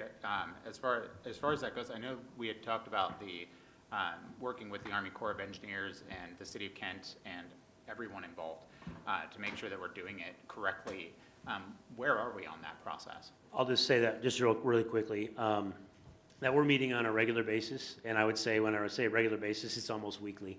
Okay. Right now, it's been sped up quite quickly since November, and we're super excited about the momentum and movement we're getting. That's great. And the partnership, not only with the City of Kent, but all of those other people that we need to work with, the Army Corps, Muckleshoot, and so on and so forth. So things are moving. We look forward to giving a much larger report when we do our joint board and city council meeting coming up here in another month or so. That's great to hear. Yep. Thank you. May I ask about timing on that? Since we are naming it out as during a specific time, and levies being shorter than bonds, right? And fields are hard. I mean, they can take a long time to do. Would that mean that project would be started before the levy ended, or started, finished, and cut for kids to play on it by the end of the levy? I'll let Dave speak to that, just because timelines are tricky. It's like it's a year for design, and it's this, and it's that, and whatever. So I'll let Dave kind of. That's right. It's hard for that big of a project with that short of a time period of a levy. Yeah. So again, as I talk about projects, everybody knows that if it's a building, if it's a field, if we're just going to go out and paint a portable, I can take dollars in and I can go out and get a RFQ, paint a portable, probably have somebody start in a couple of weeks. With a field, it's about a year for design, about 6 to 8 months maybe for permit, and then we have to wait for the summertime to do it. So again, we're looking at 3 years. I can tell you right now that the Mill Creek Middle School field is in design. I will tell you that right now. It isn't in design. Where that is in design right now, again, we want to wait for that joint meeting together because, again, we're working with the city with that. But at this point in time, we have the field and we are designing the field to make sure that when funds come available, and this does happen, this is the first thing that comes right to permitting. Great. Thank you very much for that forethought. It's nice to see this. You have to have that pre-work done for when the vote comes through, the time comes through. So thank you for being prepared. Absolutely. As to the last one on there, the fridge, freezer, emergency power at Central Kitchen, is Central Kitchen here? It is. In the building? I was wondering, is there any talk of combining that benefit that we're looking at doing with IT? You know, because obviously we have an ups for that. I mean, kitchen equipment is obviously much more power intensive. But I would assume that we're looking at something along the lines of a generator to provide that. And is that going to tie in with the IT systems? Yeah, so Director Cook, that's actually great. We are looking for a generator for that building. That building currently does not have a generator that does that. When we have a power outage, we can get one, have it dropped, plug it into the wall, and we can do it. We'd rather have one that's on site, can just start up with some natural gas or whatever fluid we want to put in there. So yes, that is a piece of it. Also, all of our buildings are on a building management system, or which has a lot of infrastructure with what Kyle's team do. So we can go to a computer right now and turn all the lights and all the HVAC off in this room. It's easy. So those implementations have already been made and are here. That's great. Okay. And I do want to go back to the fueling station, or the fueling center code. Our fueling station down at transportation is it's at that time. We are actually changing some anodes in it. That's going to give us a little bit more longevity. So that was awesome to be able to do that. The state and the college, I think it was the state, allowed us to do that. So, but we are still going to go heavy with this because this system will go out at some point in time. I want to jump to health and safety now, which is 11%. You know, some people say, okay, why are critical repairs at 77% and health and safety with ventilation is only 11? Well, I can tell you that, you know, we are in a progressive movement right now to make sure that we get tempered air into all of our schools. We know that Director Clark has brought this up many times about climate change, and we know it's upon us. So it behooves us to do things that we can do inadvertently to make sure that our schools have the best learning environments. I can tell you that Kent Meridian, Dr. Behringer taught there or was a principal there for many years. Right at the end of the school year, pretty tragic. Right at the beginning of the school year, pretty tragic. And then it miles down. So really getting places like that to be tempered, create an even better environment for our teachers and staff to be able to instruct our children. Alarm systems at all schools, we are looking at doing some alarm upgrades. And that includes basically like the intrusion alarms. That's kind of what we're looking for. Accessibility and inclusion playground. Every one of our schools, elementary schools, should have a piece of inclusive playground. Every one of them should. And we need to make sure that that is happening, and we will. But the matting that goes underneath of it is 3 times more expensive than the toy itself. So there's just another piece of information I'd love the board to remember if we ever come and they say, Dave, the toy's only $70,000, yet the matting is $350.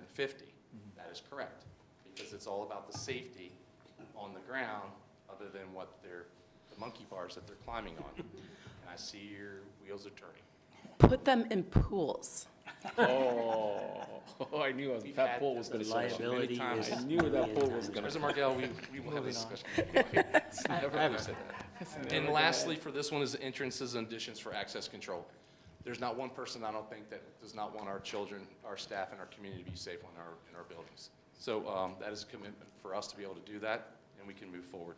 This seems like a good one that we could use as far as the accessible and inclusive playground equipment, as well as these other options for the health and safety, to somehow identify that. So say there's a school that we have that needs to have the playground equipment replaced, maybe go out there and paint a, pretend playground that all parents and kids and everything would see. Hey, this is what we want to change, and I mean, it's not anything other than just saying, hey, this is what our levy does. These are the things that we are trying to do, so that they have it in their mind of why we want to do it and why it's so important that we pass this. Yeah, what I hear you saying, Director Cook, is what can we do together to be transparent and show our community the great things that our kids are going to need now and in the future, and so how we can make it real for them. Exactly, because I feel like sometimes it's an esoteric thing. They say, oh, well, we need playground equipment. But if we say there are 17 schools that need new playground equipment, and we're going to, show them, or a map of some sort that's sitting out right out front of them that they can go and look at and say, oh, look, they want to put something right here. And maybe that encourages people to go out and, maybe promote that for us, as an assistance. Thank you for that. And President Margell, we have about 10 minutes. If we could, if you wouldn't mind, have my team finish, and then we can get to the questions at the end. Yep. And doesn't mean this is the only time. I'd like to hear more questions. Yeah. These are great questions. I understand. I know. Yeah, no worries. And lastly, again, it's administrator and contingency cost. As you know, we keep a very small team in the capital projects. It was small when I got here in 2017, and it's continued to be small. There's a caveat to that. We could hire people and bring them in and do all of these projects in 3 to 4 years, hopefully, if we can get them all designed. There's a human element behind that, because all the people that work in capital are only funded through capital. So if we were to hire a bunch of engineers or project planners and have them come in and work through this, and we are in the position where we are, we didn't pass our last 2 measures in 2023, there would be a couple of people in my team over there that would not be here today. So we keep a very small team, but we keep a very efficient team, and we run a lot of work. And we've been very successful at doing that. So again, you can just read through those. Contingency is one thing I do want to bring up. Most contingency costs run around 10 or 12%. That is a standard throughout. The projects that we have, we actually built in escalation already. So that's a piece of contingency. The contingency, even though it's small, is just for the unforeseens. If we dig up something and there's something that's not supposed to be there, that's what we've planned for. But escalation cost, we've already planned for that by the budget line item. And I'm going to turn it over to Ben.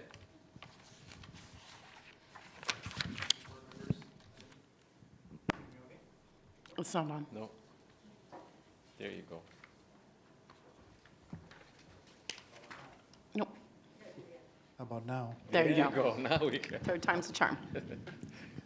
Okay, I know your time is drawing to a close here, Yeah. and a lot of this 8 information minutes, is yeah. sort of reference material. You might have questions, I mean, you have questions now, but you might have questions later as well.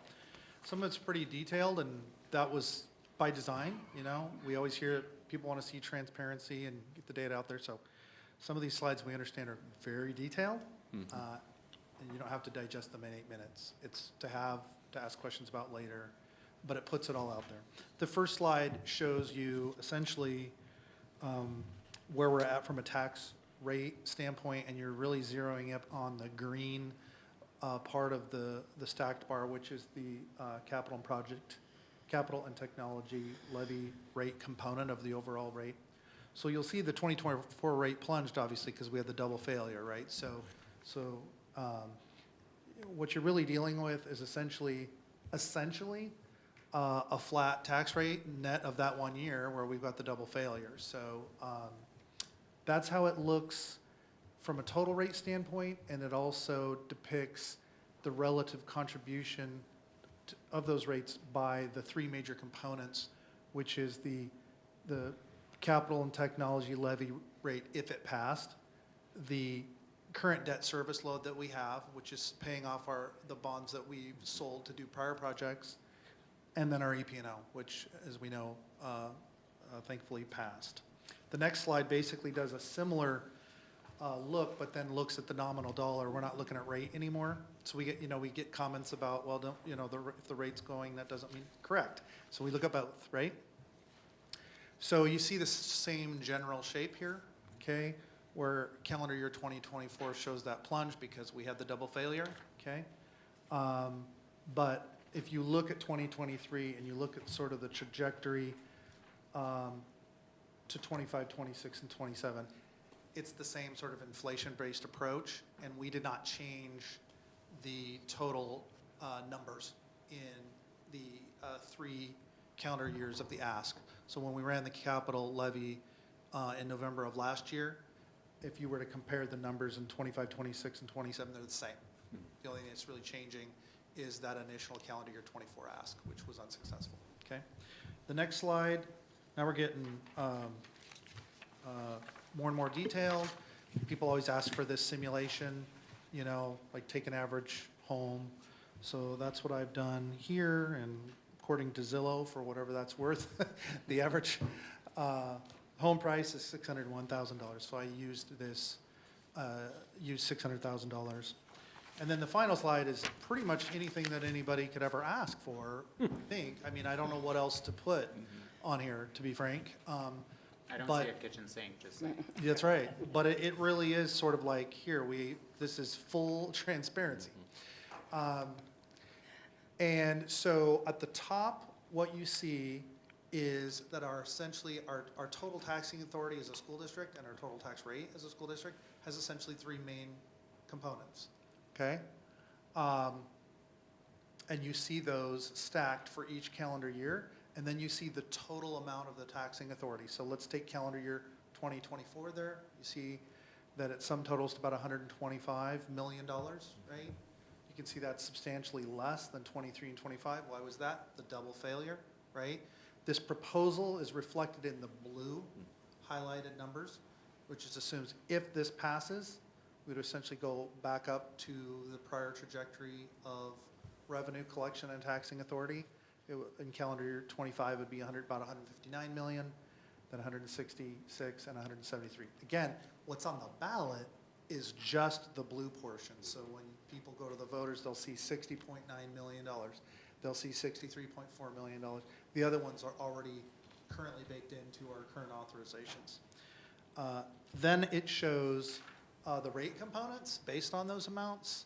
This assumes, assessed value from King County and assumes a 4% valuation increase, which is kind of sensible, but obviously could change up or down. And then at the bottom, it's showing the change in the actual taxing authority, the change in the percent of the taxing authority, the change in the tax rate, and the change in the percent of the tax rate. And we put this out there. I know it's a lot, and it's a lot to read, but we don't really want anybody under the impression that we aren't inclined to put everything out there. So anytime people are going to ask a question and say, you didn't put this in it, we're going to direct them to this chart because it's pretty much all encompassing in terms of the financial components of our taxing authority and the role that this particular 3-year capital and technology levy will play in our revenue financial outlook. If I may, I have 3 quick questions. How is this different than the levy that we put out that failed back in November? Yes, okay. Oh, want me to give all 3? Well, we can do one at a time if you want. Well, these 2 actually go together pretty well. Okay. And then I remember there being preschool in every school, but I'm not seeing that in here. And I know that was, we get emails on it. We hear about from parents. We experience it potentially ourselves. I didn't see it in here. So I just wanted to have that addressed. Okay.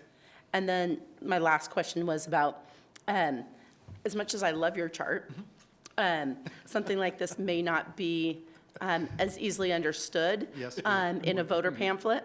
Oh, this will definitely not go in the. Okay, thank you. And so, unless you're going door to door and doing the explanation with it too. But, one thing I did hear about is, I feel like that there's maybe a template or a format that's used for every bond, every levy. And I say that because when you go and look at them for other districts, it looks very similar language. Yes. In voter pamphlet. Yes. And I don't know if it's the most voter-friendly language. This is what you're getting, this is how much it is, and this is like why. And I was wondering if that's something that we're considering as we're looking at the marketing of this. And do we have the capacity, do we have the ability, or is it prescriptive? In the voter pamphlet, it will say this, and you get to fill in the boxes, basically. So those are my 3 questions. Well, there's several things here. As you know, there's only so much we can put in the voter pamphlet. Sure. So that's pretty much just, boom, that's it. It's like, So many words. yeah. Yes. So we don't have a lot of control over all the foo-foo stuff. Sure. Now, on the informational side of the house, we can look at how we share that informational information to the campaign, for sure. On the community-based side, there's another way you can share information as well. So there's definitely conversations we're having. We're actually going through it again, looking at what we did before. We got some neighboring districts that are running right now in February, or tomorrow in February, but in the 13th. And we're looking at their stuff to see how they're doing theirs. To that point of our stuff looks very similar year after year. How can we make it a little bit different? So maybe it's meeting the needs of our community a little bit more. That's one piece. I wanted to just, and then I wanted to answer the, how is this different? I can't answer the tax piece because I think that's pretty much the same outside of the fact that we knew taxes were going to change if we made it, if we had to push into 24. If we failed in the November of 23. What's the dollar amount difference? Oh, what we're asking for? It's the same, right? Exact same dollar amount? Yeah, so the only difference between the capital levy that failed in November and what you have before you now is obviously there's no calendar year '24 Sure. collection at all. The '25, '26, and '27 numbers from a dollar standpoint are the same. Thank you. Can you address that preschool piece?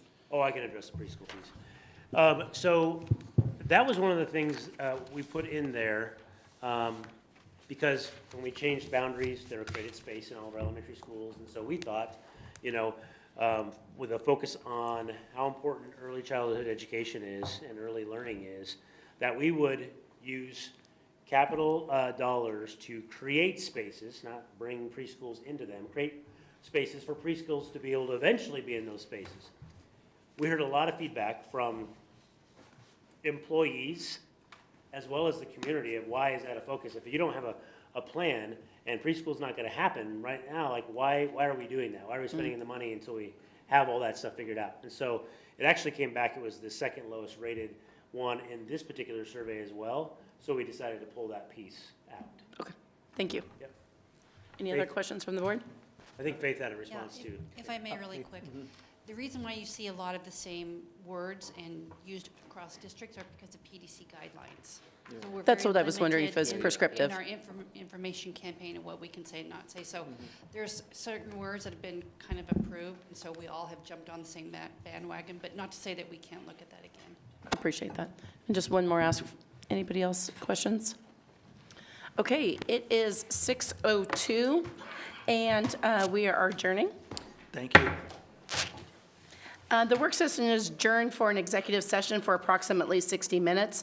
The purpose of this executive session is to discuss the performance of a public employee, potential litigation, and the legal or financial risks of a course of action.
So we will be extending executive session for an additional 30 minutes to end at approximately 7:30.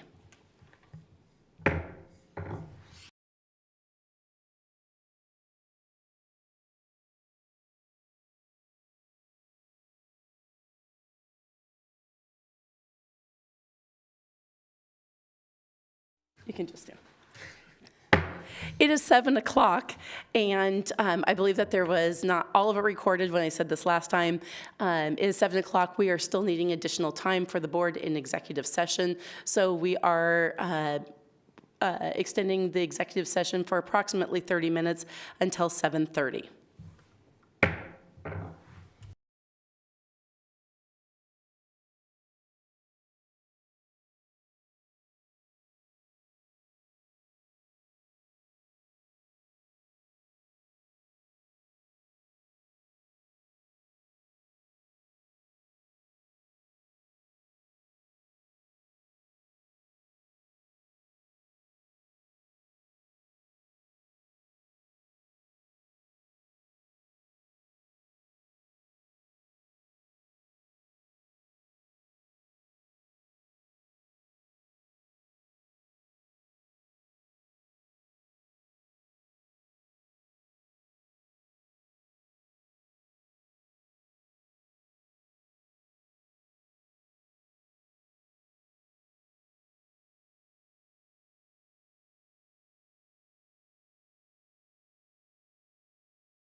It is 7:26, and we are calling the executive session adjourned.